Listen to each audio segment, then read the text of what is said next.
My name is Ian Stabler. I work at Springhouse. I have the joy of being the shop manager here at Source Press, which is our new letterpress print shop. We started this in June of last summer. It kind of grew out of a community art space that we were holding downtown. And we really wanted to kind of focus that energy into something that will further Springhouse's message and move us more towards a world where all life thrives, which is our vision. We got excited about it. We started going to workshops, and then all of a sudden we kind of invested in them, and then they started getting donated to us. And so we've had a number of presses donated to us. We've had a bunch of type donated to us, which has been a really beautiful process because these things, since they've become kind of obsolete in the commercial printing world, they've taken on a really personal space. Like these have become mediums for artistry and for self-publishing. And so the person who owned a lot of this type and a couple of these presses originally, who donated it to us, his family really wanted it to go to a place where it's going to kind of continue to honor his legacy. And so we hope we're doing that. And we really believe that life is a gift and that it's up to us to take care of it. And we think that one of the ways that we can spread that message is through media. And so we've chosen what some would consider, kind of like an obsolete media source. It's a really slow process. I'm going to kind of walk us through a little bit of what we do, but it's incredibly slow. So right now we're working on reprinting The Hunter by Olive Schreiner. She was a suffragette and anti-war and anti-racist working in the 1890s to 1930s in South Africa and England. She was a really amazing woman and amazing writer, and she wrote this series of short stories, and we've chosen one of them that we'd like to highlight. It's, to me, a really inspirational example of how art can convey a message to our hearts instead of our heads. And it's about a man's search for truth. And so this is our second book that we've published here. And this is the first one that will be entirely typeset. And so the typesetting process is quite laborious. This is a California job case. Each one of these boxes holds a different letter. We've got a little map up through here. We've got lowercase letters and uppercase letters. And back in the day, the uppercase would have been here and the lowercase would have been here, which is where we get those words uppercase and lowercase. And this is also where we get mind your P's and Q's, because the P's look like Q's and the Q's look like P's because they're backwards. So it's fun to kind of have some answers to some nonsensical idioms of our society. So basically when I'm here, I'm got my text and I'm just slowly picking out the different words and sentences. And once I've kind of built a paragraph, I'll lay it down. We'll be dropping them into our page layouts and then moving them over to the press. Each one of these boxes is a different font. So this is our 12-point Derues. We've got a bunch of different sizes of Derues, but then there's also some wild giant fonts. There's font that's been carved out of wood. You can use lino cuts and like carve your own letters and shapes and pictures to put in these presses as well. And there's just like a lot of amazing old technology and kind of brilliance. So this isn't laid out like a QWERTY keyboard. It's actually all the letters you use the most are concentrated closest to your hands. So you've got your spaces, your A's, your O's, E's, I's, H's, T's, but then K is way up here and Q's way over there and your W's here. So they did a study at one point where somebody was doing miles less movement because of the development of this layout of the letters. And I just find that fascinating. And it's also a great example of if you have to do something slowly, you develop creative and ingenious solutions to make it work well. letterpress is slow,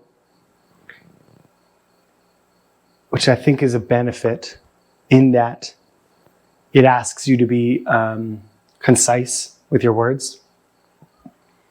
It really, especially with somebody else's words, it's a deepening process into what those words are and why they've chosen them. Like you spend, 2 or 3 minutes on a single word, picking it out.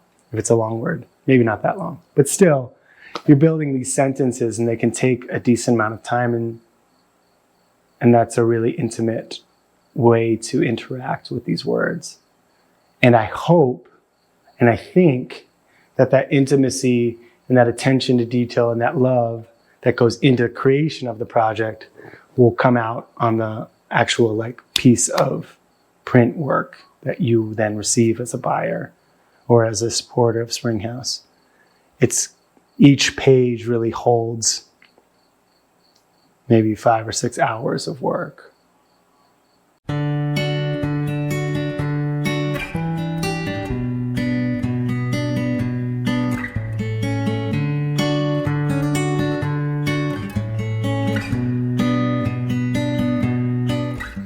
So once we've developed all the type and our page layouts, then we drop them actually into the bed of this press.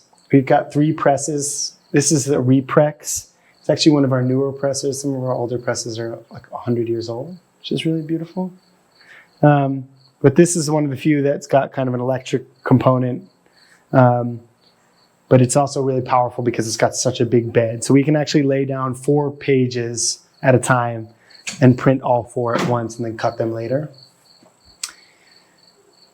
What I think is powerful about printing is I've spent all this time, right? I'm also a painter, so maybe I've spent the same amount of time painting a painting as I've spent laying out this type and doing the illustrations. And what I love about this, and what I think is beautiful about this, is that now I can make 1,000 of these and they'll be similar. Whereas I've only got 1 painting. So the painting, that's cool. I think that's got its place because it holds kind of a unique moment. But in terms of what we're doing, which is really trying to spread our message, the ability to take something handmade, to take something that's got soul in it and make 250 copies of this book is pretty powerful. Because what we're trying to hold is both wanting this to be in the hands of as many people as we can. That's actually not true. Wanting this to be in the hands of a lot of people. And then also wanting it to hold and be true to the message that we're trying to send out. And I'm still trying to kind of understand what that means, but I believe that there's something in slowing down. There's something in the materiality of printing this way that I think is in integrity with this idea that life is a gift. I think when we speed up to the level that we are sped up to in this day and age, especially with the media sources that we have, which are incredibly fast, the act itself of printing with young people and with elders and with our community is revolutionary and radical.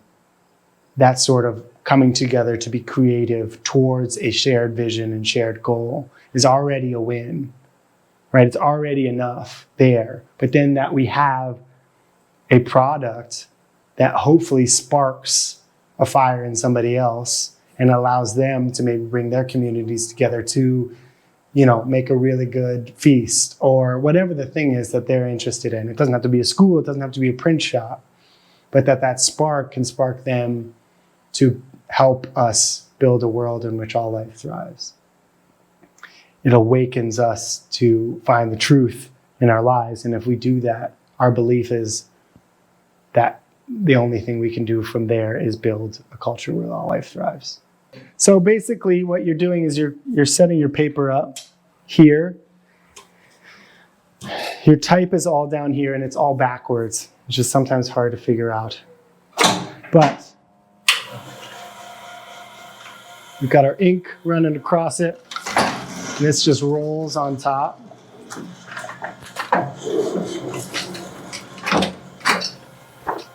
And then you can see all of our words there. So all of these illustrations we did before, I did those on a screen printing, which is a different process, but it's a really beautiful way to get like these nice dark images. And then we're printing the words here. Don't worry, that'll get trimmed off there, that little smudge. Great. Well, then we put it onto the drying rack, which is really great. This place is owned by the Finns, and Andy Finn runs Finn Graphics in town. There, if you need a sign made, they're the place to go. But this is his drying rack, and he lets us use it. It doesn't need to be on there for that long. This ink kind of dries in about 2 or 3 hours, which is really nice because we have a lot more printing to do. I just wanted to speak for a moment about a curriculum at Springhouse. So Springhouse is a high school, and we have classes about history. We have classes where we're exploring cultures. We expect classes where we're doing a lot of what you might put more inside like the school box in general. But what we're excited about is the capacity for the shop, for the print shop, to magnify the words and the writings of our teens. So right now we've got 2 history courses going that are looking at the beginning of our nation and looking at kind of the stories and the truth behind them. And then we'll also have a course looking at post 9/11 American foreign policy. So those are 2 areas of our historical understanding that we've kind of isolated as being understood, not understood well. And our plan is for our students to actually be writing zines at the end of these courses on the things that they've learned that then we'll print here, that then we can send out. So that's another cool way that like media makes learning real. We're not just learning for the fact of learning. We're learning so that our learning can be shared. We're learning because this is an important thing that we believe our society needs to learn more about, and our teens can teach us that.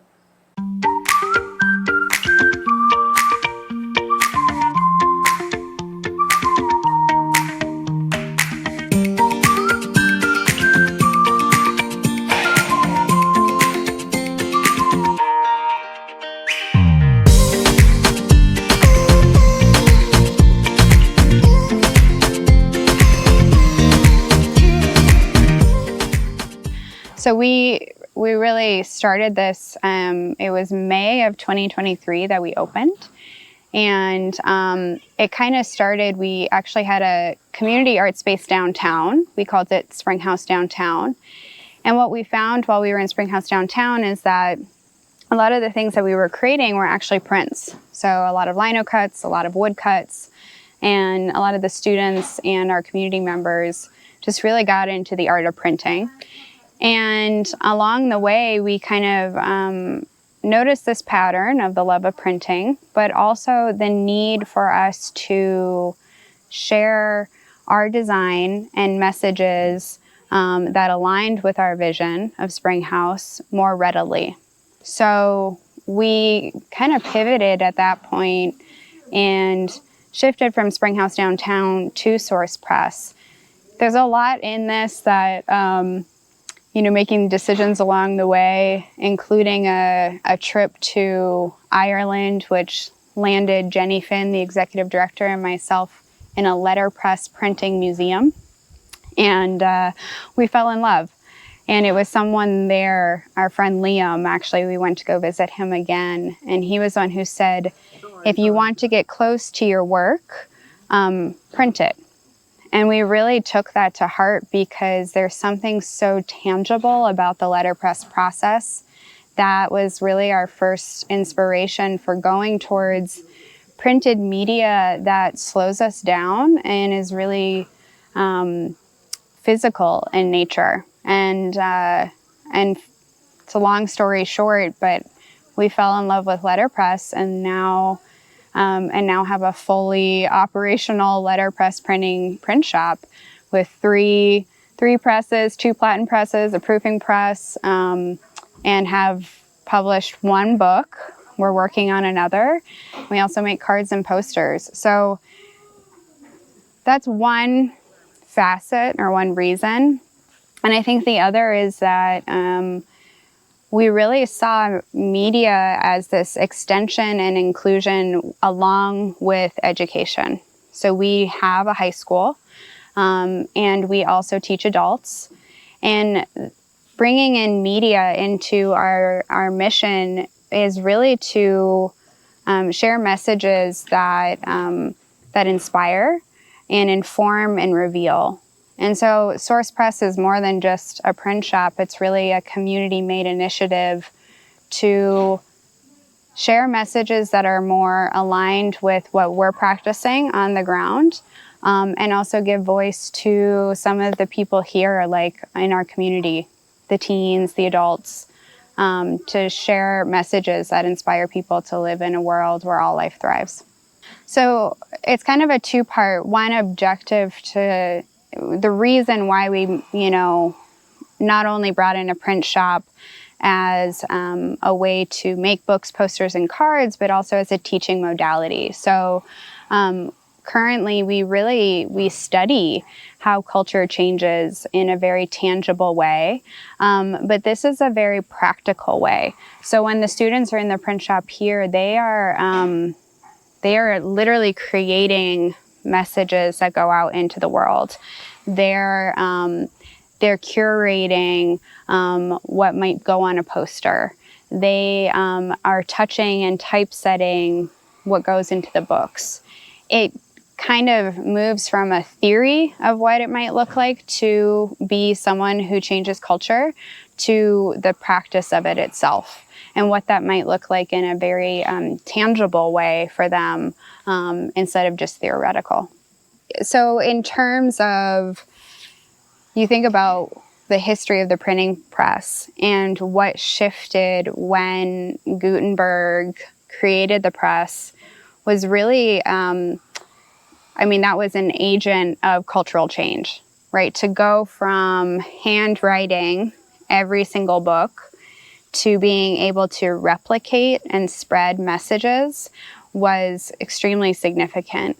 You think about social media these days and kind of the spread and the ripple effect that causes. And it's a similar feeling that happened when Gutenberg created the press. Ideas, messages were able to spread like wildfire in that way. So I think that the historical significance isn't, we speak about that a lot because I think it's really helpful for the students to understand we're kind of in another wave right now with the internet and social media, but that Gutenberg really created like the first wave when it came to letterpress printing. It's the skills that we're teaching in terms of the hands-on experience of letterpress. I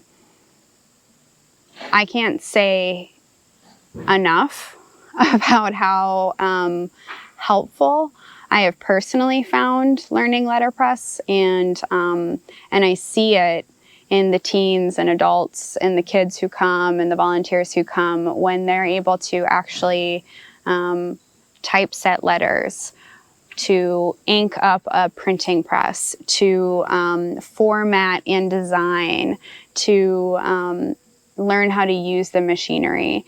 It's a slower process. It's one that takes patience. It's one that is a mistake is made and you might have to go back and it might take an hour. We always printer's time is a very different concept than, putting a couple things on Adobe and calling it good. There's a skill of just of accepting challenge, and I think that in of itself is such a valuable gift. I wish I was more of a scholar in this way, but from my concept of what it looked like to produce a daily newspaper at that point in time in 1883, you're talking about full-time people who are typesetting for hours on end, and each part of the printing of the print shop has multiple people with single roles. So whereas someone like myself, where I might go from, you know, creation, design, to typesetting, to putting it in the chase, to actually printing it, to cutting it, to production, the print shop in those days were really, you would have one person for each job and multiple people in each job. So a full-time typesetter was absolutely a position. And this is where the tradition of the print shop and the, you know, you hear kind of terminology around like the printing chapel. It was really a centering space in history. A lot happened there. And we really try and weave in some of that celebratory qualities and history of the print shop into what we do now, including, you know, this terminology like the printer's devil. And the printer's devil is the role of the apprentice who would, you know, work with the printer and gain skills. And the printer's devil we incorporate now into even the internship that we have with the teens. We call it a printer's devil internship because these teens are apprenticing. So weaving in the history to give context around is just really important as we kind of actually do the typesetting that people have done in the past and give them, the teens and adults who are here, context of how much time it used to take to really put all of those words together. So Ways Goose. So I've done some kind of, you know, initial research about this, and everyone has different theories about where the word itself came from. It seems to be a German root, Ways Goose, and we've kind of taken it as printers in this modern day and created it into this kind of printers festival. And Ways Goose really started in the 16th century as a celebratory feast that transitioned printers from daylight sun to candlelight. So you can imagine printers actually typesetting by candlelight, and how this feast was kind of a recognition that, okay, here we are, we're going into these darker times, and we need candlelight. And so let us feast and mark this transition. And so printers now use this as an opportunity to really highlight the magic and the celebratory nature of printing. So you'll see a lot of print shops around the globe that celebrate Ways Goose now. We're going to be doing a lot of really fun, kind of new mix of new and old printing techniques at our Ways Goose Festival. We have at least 6 to 9 printers who are going to be doing hands-on workshops, and then have an evening where we're actually going to feast and celebrate with music, a farm-to-table dinner, and readings from the book that we are currently typesetting and making. So we really want to call for the celebratory nature of Ways Goose with this festival on October 7th. So the creation of our books was really purposeful in some ways, that we actually we made a choice with the opening of a print shop that we could have gone digital. Like, we could have been opening a print shop that where we weren't buying platen presses, we were buying printers, digital printers. But we made a choice that we actually don't want to be producing in such large scale that it loses the magic and the importance. There's something, if you hold one of the books that we create in your hand, you will note it's handmade. There are mistakes. There is ink. There is the imprint of type. There's something of importance when you hold a book like this. So when we talk about the books that we create, we're really printing in numbers that are closer to 300, 200, which for some might sound big, for some might sound really small. And I think that what it's done, though, for us, it was a big push to get that first 100 books together, because it took months for 100. With 18 illustrations that that I hand carved for Consider the Source and then hand printed.